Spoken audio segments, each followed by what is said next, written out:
Hello అందరికీ.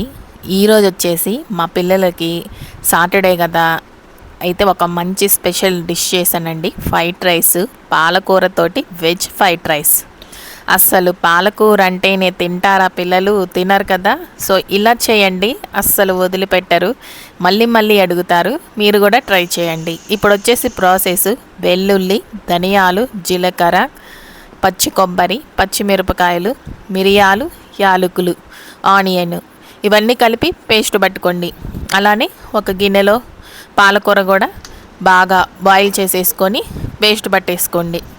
ఇప్పుడు stove on చేసుకొని బాండీలో నెయ్యి వేసుకుంటే చాలా టేస్ట్గా ఉంటుంది, కమ్మగా ఉంటుంది. తినేటప్పుడు కూడాను ఫ్లేవర్ తెలుస్తుంది. అలానే ఆయిల్ కూడా వేసుకొని మనం పేస్ట్ పట్టుకున్నాం కదా, ఇది కూడా వేసేసుకొని బాగా వేయించుకోవాలి. సిమ్లో పెట్టుకొని బాగా వేయించండి.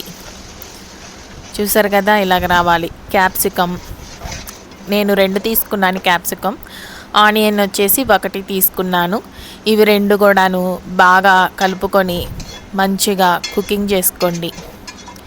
ఇప్పుడు రైసు పొడిపొడిలాడుతూ తీసుకోవాలి. నేనైతే 6 గ్లాసులు తీసుకున్నాను రైసు.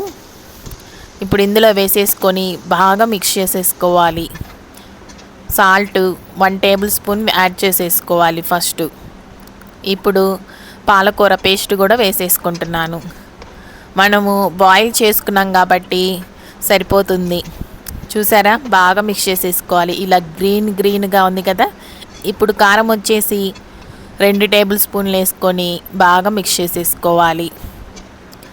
చూసారు కదా, ఇలా రావాలి.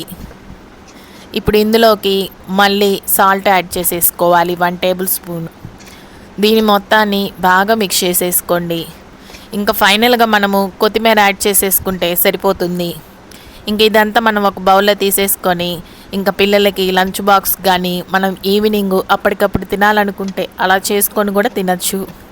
సో ఇదండి, పాలకూరతోటి veg fried rice ready. Taste అయితే అస్సలు సూపర్ అండి. మీరు కూడా ఇలా ట్రై చేయండి.